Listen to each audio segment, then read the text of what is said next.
This episode is brought to you by Energy Health Center. Their supplements are formulated with therapeutic dosing and high-quality ingredients selected for optimal absorption. If you're looking for a personalized approach to your health, schedule a lifestyle consultation with Nurse for that. You can also save on your order by using code NURSEFORTHAT at fcehcstore.com. You'll find the link in our bio. That's fcehcstore.com. Welcome to the Freedom Project podcast. This is a movement to restore what's been lost. We believe that true freedom starts with aligning every part of life with God's design, not just physically, but mental, spiritual, emotional, relational, financial, and our character. These are the 7 pillars of a life well lived, and if even one of those is out of alignment, we feel it. Our mission is to equip people like you with the biblical truth and practical insight you were never taught, the foundational education that should have been passed down but wasn't. Through powerful conversations with thought leaders, experts, and real-world disciples, we're building stronger citizens, healthier families, and more resilient communities. This is about transformation of individuals, communities, and a nation, one life at a time. As Philippians 4:7 reminds us, "And the peace of God, which surpasses all understanding, will guard your hearts and your minds in Christ Jesus." Let's speak that peace. Let's pursue that freedom. This is the Freedom Project. Okay, good morning. I'm here with Dr. McWherter, and I'm solo today. So it's our first time without Blake successfully. We did this once before, and I didn't record it. So we'll make it through this one. I'm going to redeem myself today. Sure. It says we're going. It says we have the countdown on. I think we said that before, didn't we? But I'm an optimist eternal. I've done lots of research, so I'm better educated this time. All righty. I wanted to bring you on today because I usually start all of our patients, I like for them to start detoxing in July, because when they do the cell core detox, if they start in July, it ends right before Thanksgiving. So I feel like it's a really good time to detox, because then you can just go into the holiday season and enjoy, all of the treats. We got to get rid of all the bad habits we've had this summer. And with the World Cup, barbecue, biscuits and gravy, and probably alcohol libations, I would think. Yes. I have noticed that I do really well with alcohol throughout the year, but then in the summer, I guess I'm like so hot that it sounds refreshing. I don't know. I have started to do just like Topo Chico with lime, and it's just as refreshing. I think it's just a mental trick that our minds play on us that we want an alcoholic drink. And I hate to be a downer, but there has been the edict that there is no safe level of alcohol ingestion. But then again, we had the French paradox. So I think it's all in moderation and proper, I would say, balancing of your extracellular matrix. Yes. What were you telling me about the genetics of it? Like so there really are cultures that are more predispositioned to like have a problem with alcohol? Well, obviously the Scots are not, okay? And being Scottish, I did promise my wife I would never wear kilts, okay? And all that ensues.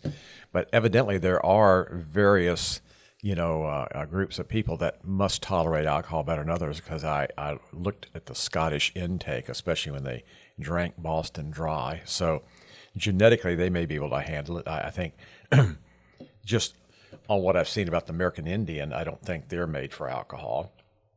But again, with the rampant increase of colon cancer and during pregnancy, there should be no alcohol ingestion if you read the reports. And having done obstetrics for a long time, pregnancy was one of those things where, there is no safe level. We know that. And that's been extended to the whole population. Now, day in, day out life, a glass of red wine. I think the way the French do, they always have cheese or something, or they have it with food rather than just sit around and slurp it up in vast quantities. And I think red wine does have a higher degree of antioxidants, obviously, than the white wine, which I've been told is just pure sugar. So again, Genetically, there's some that tolerate it better than others. There's just dealing with life in general. So I'm not here to make a long prophecy and to tell people what they have to do and not do. But technically, alcohol is carcinogenic if you read the literature. But then again, life is carcinogenic. Right. So I think the number one factor I was reading the other day was like your relationships. Yes. Now, what we're going to talk about today is how to help your liver go through the phase 1 and phase 2 detox, which alcohol certainly would be involved in if you ingest alcohol, because it's it goes right through the liver. So maybe there's some things that we can add to your lifestyle that would minimize the damage of alcohol. Tell me about this product, because I know Chase and I have tried it before having an alcoholic beverage, and it really does help with any kind of symptoms. Well, so tell me how that works. I really still don't understand it. So going back 30 years, when I first put this product together, about 30 years ago, there was what they call the catechol estrogen theory of breast cancer, which I have discussed in my upcoming book. It's been largely disproven that it is the primary cause of breast cancer. But as I always have told you, it's just not what you take, it's what you make inside your body. And when you say if your fat cells make estradiol or these various estrogens, or you use exogenous estrogen, when it gets in your body, it's broken down into metabolites, and many of these are what they call the catechol estrogens. The 16-hydroxy estrogen, the 4-hydroxy estrogen were implicated in causing breast cancer, whereas the 2-hydroxy or 2-methoxy estrogens actually kill cancer cells. So it was woven into our anti-aging functional thought process that this was the main cause for breast cancer, or one of the leading elements in breast cancer. That doesn't quite fit the picture, unfortunately. That would have been a great example, but that's not how it really works if you look at the studies.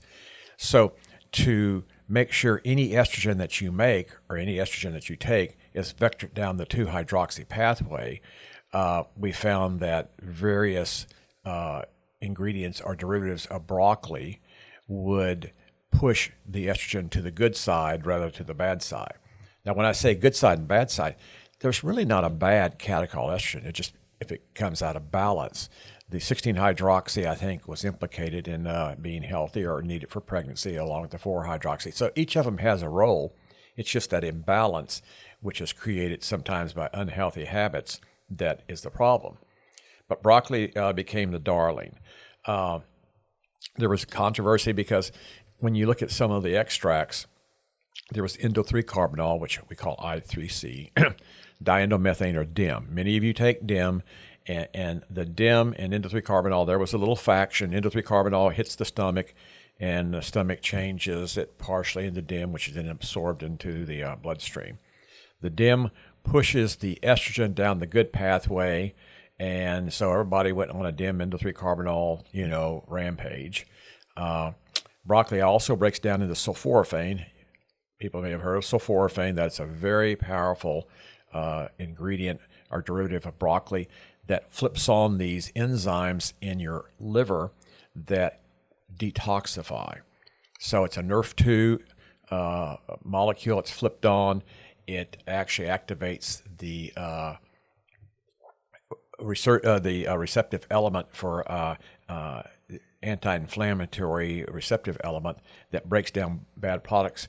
So what it does, it's an antioxidant receptive element that helps phase 1 to phase 2.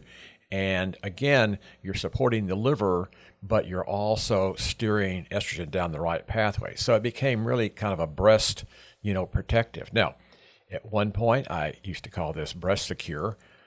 Unfortunately, a man will never take anything with the word breast on it, okay? So I have to, because what's good for the breast is going to be good for the prostate, and what's good for the liver, it doesn't matter what gender you're at, okay? So then when you really look at this, it came about, I just called it Ultimate Detox, because it does help detox the estrogen in your body, but it also is a major protector of the liver because it helps produce more glutathione in these areas. In your intestine, your brain, and your liver, it amplifies the production of glutathione. And, whether you are taking Tylenol, and we've seen this with other things in pregnancy, whatever, then this would be something. Or if you have alcohol ingestion, or if you want to be sure that your estrogen goes down the right pathway, it's going to involve the liver, okay, as well as the other organs in your body. So to this, I also added wasabi. Now, we don't really think of wasabi in a supplement because I think we use it, when we go out to eat, okay? And it does have a fairly, I would say, potent or strong effect. It turns out wasabi makes a molecule called 6-HITC, 6-hexyl-thiocyanate. I mean, these terms are incredible. So the 6-hexyl-thiocyanate is actually more powerful than sulforaphane. So I included the wasabi extract. They make some very, very potent extracts from that come in from Korea, and this happens to be one that has a large amount of 6-HITC. So I combine that with the specific type of broccoli, and they can now, I would say, there are different strains of broccoli that they have developed that make higher amounts of sulforaphane. So again, we've included that into this, and it is in a powdered form. I would caution you never to open a capsule and pour it in water and drink it because it does not taste good. It's quite bitter. Broccoli and wasabi. Yes. And it does have kind of a sulfur smell when you open it. Well, guess what? It's sulforaphane. So these are two of the main constituents in this, and it does take care of your liver. It is probably, I consider it one of the strongest nutraceutical detoxers that you can make. And I've actually, it prevents a hangover. Not that you would need to know that, or I would, but it does have various, effects. Well, so that's why I trust you on this. I mean, everything you just said, I don't think 95% of our audience will understand, but tell me about that. Why you explained it to me one time in my very simple-minded terms that it blocks alcohol from converting to something. Aldehyde, which is now I forgot to, it also has been shown to kill H. pylori in the gut, okay? And that's a huge problem. Yeah, Johns Hopkins was kind of the research was done there, but it also is very potent against H. pylori, okay? So again, is it possible to overdo it on this?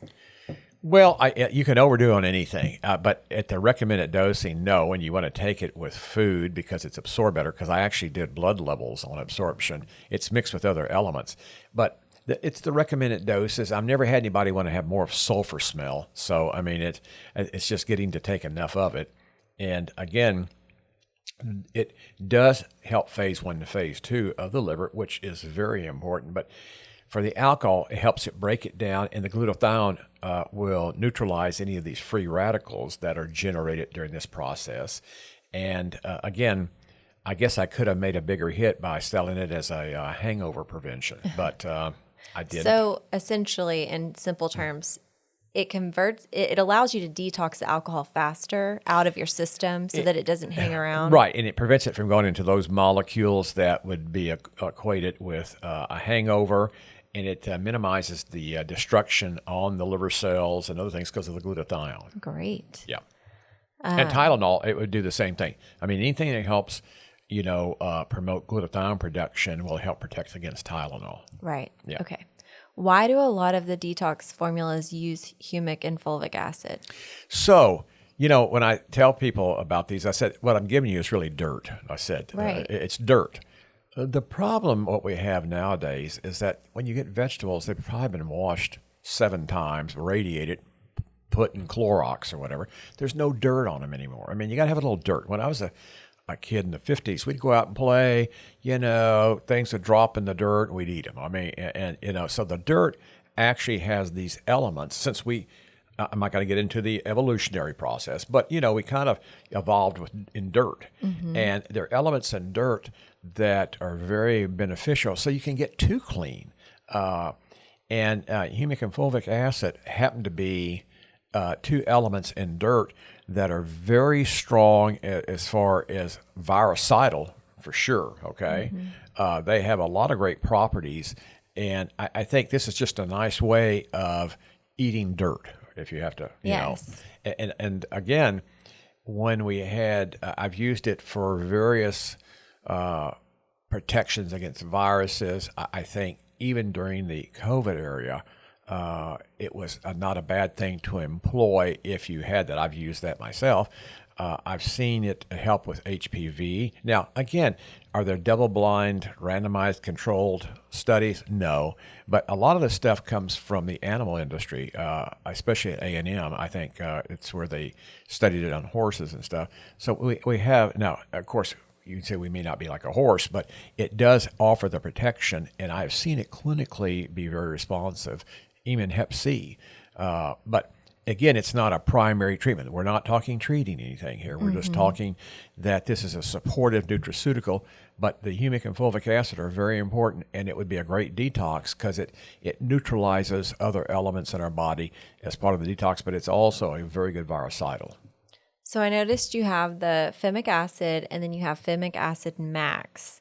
And this one is, the femic acid max is about 5 times stronger. That would be more virucidal. This is more for like killing a virus. Okay. Does it work on bacteria too?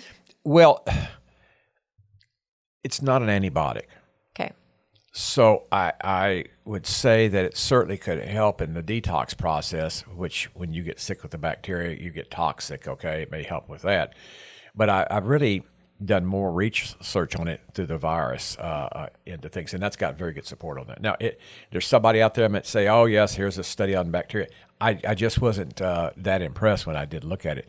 But again, if you look in the animal husbandry world, and also in fish, I think it's been shown, to be very virucidal in protecting fish, since they're in a lake and they're going to have this, part of the water of the lake. I think that's also been shown as a virucidal. But the bacteria, I would not use it primarily as a bactericidal or bacteriostatic agent. Okay.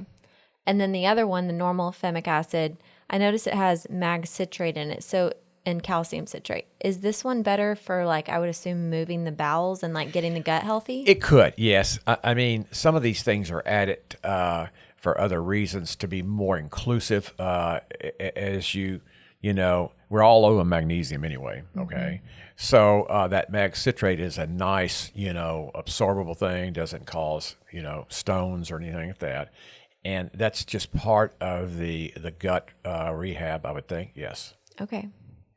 Yeah, and that's, the oral swallowing gives us that opportunity to also, not only balance your systemic part of you, but also the gut and the microbiome. Yeah. And are humic and fulvic acid considered like binders? Yes, they do bind, and that is part of the detox too. Now that you mention it, yes. They combine toxins. So it's like anything else that a nutraceutical. It probably has 100 different, positive things about it. But binding is another potential use. And binders, you have all these binders you hear about, charcoal and stuff. Well, this is something that you can take on a regular basis, though. And you don't want to overbind things either. Right. So that's the key. You have to bind just what you need and no more, so you don't start stripping out the important minerals that are important for your health. So is it my understanding that humic and fulvic won't do that, right? It's more so of a charcoal that's right. that would do that. That's right. And remember, again, we did evolve in a dirt-based, beginning. So it's kind of like the wisdom of nature. Nature knows just how much to bind, but not overbind. And then you start throwing in things that sound good that I would use if somebody came in with poisoning, where I would lavage their stomach with charcoal, activated charcoal. You got to be careful because that strips everything out. But that's kind of a man-made treatment, okay? And you're right. That's right. So the humic and fulvic acid are binders, and they would safely bind things. But again, they don't overdo. So in the past, I've heard to do charcoal, like if your kid gets a stomach bug, do charcoal. But I think, would this be better? Well, I think because it would actually have a virucidal. Most of these bugs are going to be virucidal. I mean, or be viruses. So again, I would go to that first, okay? Yes. Now, again, unless it's a toxin that they swallow, but by that time you need to call poison control. I mean, Right. for activated charcoal. Okay, but if we're thinking it's a stomach bug, I would go to the humic max. Okay. And do you think that dosing is okay for like a 5-year-old? Again, one capsule would never hurt. Yes. I mean, again, this is just like going out and swallowing dirt. Playing in the dirt. Playing in the dirt, dropping something in the dirt, and then eating it. So that's what it is. Now, it's just a more purified farm, and it doesn't have, the contaminants in it. That's the key. You got to be careful where you source the stuff from, okay? Because there's a lot of stuff that comes in dirt now, okay? And it is, unfortunately, a collector of carcinogens and, all sorts of pesticides, heavy metals. I'm not even sure. I mean, I could sit here all day and come out. And there's one that I used to take before I met you that was like a liquid. And yours, I believe when I looked at it, was like 30 times stronger. So sometimes you're buying a product that looks good, sounds good, but it's not a therapeutic dose. That's exactly right. You got to be careful, and you have to look at the dosing. And then you have to look at the literature to be sure that what you're taking kind of matches up to the dosing. Now, when it comes to what is the dosing of you versus a horse, it may be somewhat different. But again, I'm afraid some of these products are watered down and it won't even have a therapeutic effect. Right. I think the one I used to take was literally the same price as yours, and it was not nearly as strong. And I've tried this out clinically on patients. So I do have a good idea of what it can do and what it can't do. Right. And I think we have to be realistic about that. But it seems to really be a natural way of combating viruses, because there's not much out there now that, modern medicine has to, prevent these simple viruses. Okay. We're not talking, Ebola or something like that. Okay. We're talking about the viruses, everyday viruses that mutate so frequently that, they can't even get a vaccine, nor should you really be vaccinated against it, in my opinion, but that's another story. So this would be something that would be very benign. Okay. So in my common terms, I like this for everyday use, year round. Well, you remember, they always say, take broccoli. Now, there is a thing going around, well, if you take too much broccoli, it'll affect your thyroid. That's not what this will do, okay?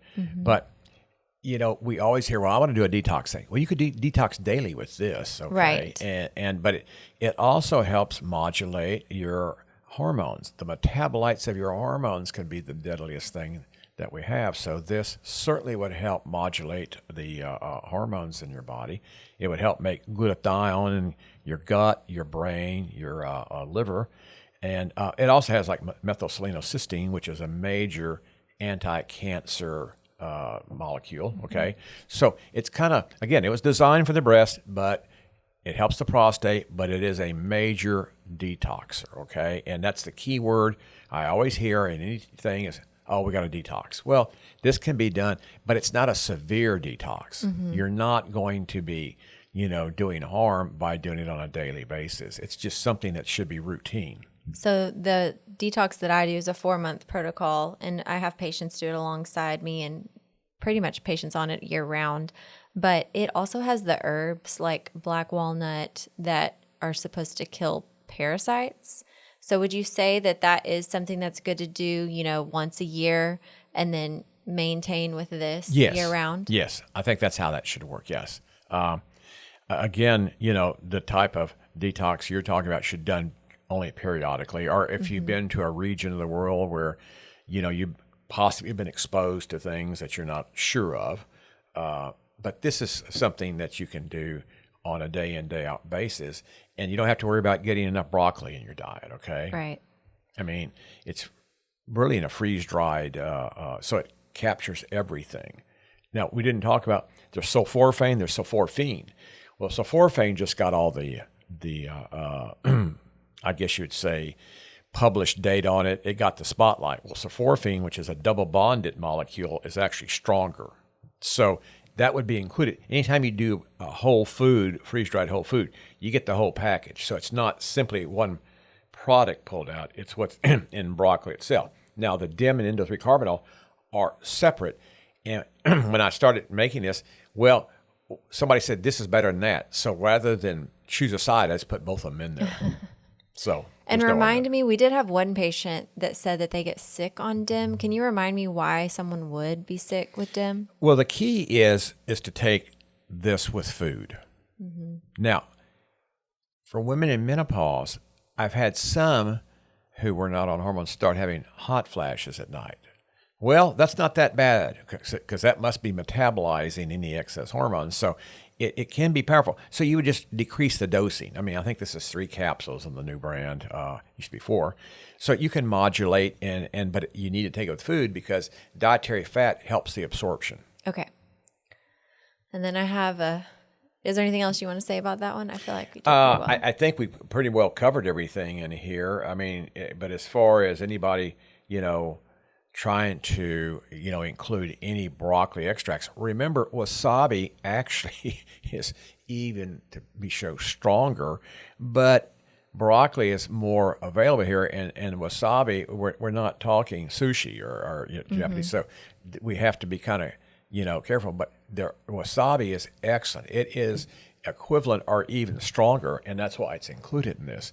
We use a brand called Isobi, which is a very potent form of wasabi.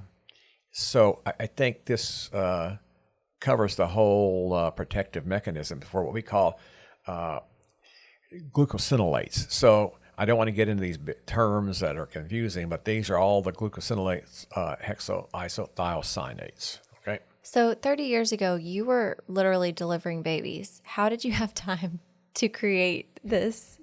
Well, at that time, too, this was during the renaissance of integrative functional medicine. And you'd go to these meetings, and we would talk about things. And it was a flurry it's a time where everything was new. I mean, DIM, Endo 3, I mean, it was not like it is today. Today is biohacking, okay? So we're doing peptides now. Back then, it was hormones, bioidentical hormones. That was the catchword, So we were all trying to figure out how to minimize any adverse effects. And the breast tissue was a number one thing. I mean, that's when Suzanne Summers was at the height, of her publishing ability and stuff, or within 5 years of that.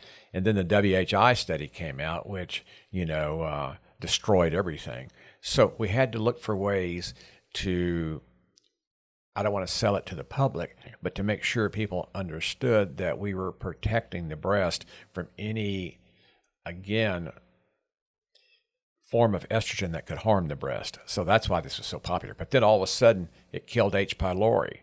I think Johns Hopkins has patented sulforaphane for basal cell. Now, it's not a drug. You don't not go to the dermatologist. You don't go to the gastroenterologist. It's just interesting how these molecules isolated from broccoli or other cruciferous vegetables are quite potent. And one thing I didn't mention is what was the purpose of all this in nature? Why is there a sulforaphane?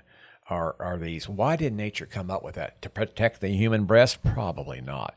What happens is when an insect lands on a broccoli stalk, it bites into the broccoli. That releases an enzyme, which then will take the broccoli extract and turn it into sulforaphane, which is an insect repellent. Wow. So you're really actually taking an insect repellent here for your health. But Nate, it's called a mustard bomb.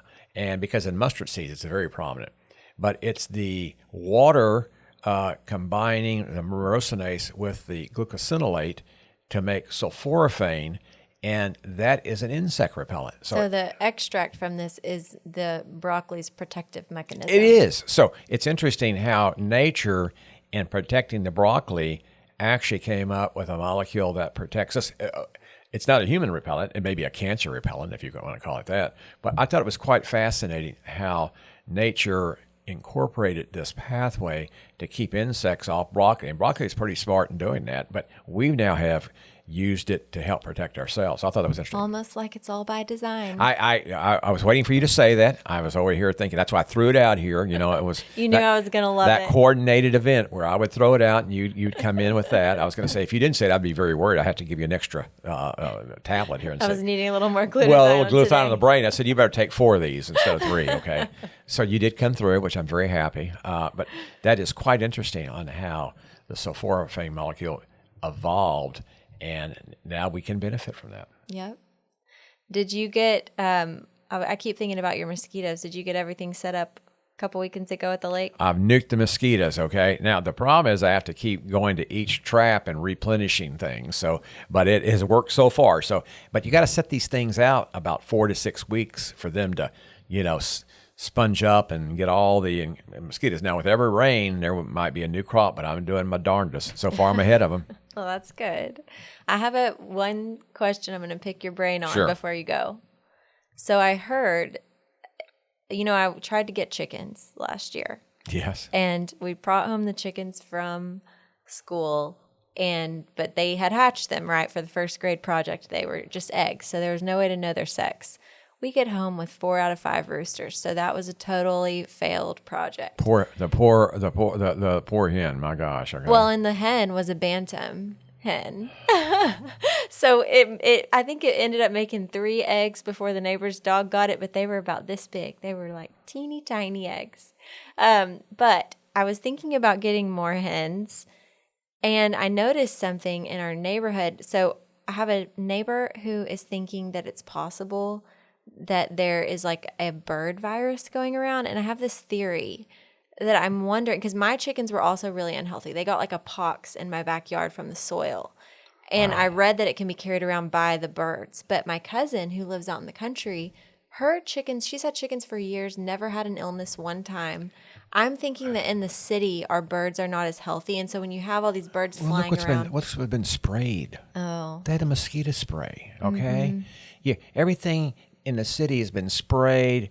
It's been perturbated with poisons and stuff. Out in the country, I've got lightning bugs. When's the last time you saw a lightning bug in your backyard? So I did see one literally a couple of weeks ago. Have you but seen it since then? Do you know why I think I saw it? Why? I had them stop spraying at my house. Oh. That was an aha moment. I had never seen Everybody, one. this is an aha moment, okay? I had literally never seen one. So what happens is, what do you think is landed in the soil in the city? Between the hydrocarbons, you have purple ozone days. You have things, if it's not stripped of everything, and if it's been fertilized with God knows what, and then sprayed with, we're not even sure. I would say you'd almost have to, get a whole. You have to redo that surface for and I wouldn't let them eat anything there. You can do, you know what hen scratch is? No. Well, so you have to get certain things to feed them, but the soil. Oh, scratch like the food. Yeah. Yes. Yeah, so you have to be very careful. I thought you meant like they scratch. No. You farm girl over here. It's possible. It's possible. Anyway, so that just shows you, that's the canary in the coal mine. If these little chickens can't make it, what do you think's happening to you? Hey, that's why you need the ultimate detox. Yes. But I'm really sad because I just thought I was going to be able to have the best of both worlds and have these chickens in my backyard in the city, but it's not looking like a optimistic project. Well, and you can see now what we're up against. While we have more colon cancer, especially in those people below the age of 50, we're more unhealthy. Yeah, we may have conquered insects, but the problem is at what price? And it's a trade-off. I know mosquitoes carry disease. We're in a closed environment. We have a lot of people in a small area, which is not that healthy anyway. So it's a trade-off. So that's why eggs are better bought in the country. And you know what else? We were visiting a friend in Aledo the other day, cooking burgers outside. I didn't see a single fly, and I did not get bitten by a mosquito. And I asked him, I was like, how do you not have flies out here? The flies are like rampant at my house in the city. And he has a giant pond that he stocks with bass. They eat them. And they eat them all. Isn't that amazing? You're thinking, that's exactly how it's designed to work. Okay, isn't that amazing? So, again, what you have just, described is how things have evolved. But again, in the city, in a toxic environment, you can only expect so much. And if you have to, try to raise them, you may have to dig up the soil. There are all sorts of things. Or put them in a coop. I don't know how you have to do it in the city, but I'm more familiar with the country. I think I'm just going to try to convince my mother-in-law to have them at her house in Henrietta. I would do that. It would be more humane for the poor chickens. Okay? It would be. Now you can put yourself in the same role as your chickens and see what you're having to combat. Right. And that's why the stuff you were just suggesting is so important to do. It's like you're a chicken in a foreign, environment, okay, that's hostile. And that's how you have to think of this a lot of times. Right. Okay. Well, thank you so much for sharing your knowledge with us. I don't know how you remember all those words, but I'm sure glad that you do for the rest of us. I got tongue-tied on the 6-HITC. Oh, my Lanta. Well, then there's two methyl-hydroxy estrogens. So these words are just incredible. It's easier to write them out than to say them. Well, okay? I was looking back at some pictures on my phone, and I've been getting to have lunch with you for about almost 3 years now. And I feel like I've probably only learned about 2% of what's in your brain. Well, you've seen my hair get more sparse, and I got grayer, I'm sure. But in the meantime, it's always a pleasure being here. Thank you for having me. Yes, sir. Have a good weekend. Thank you.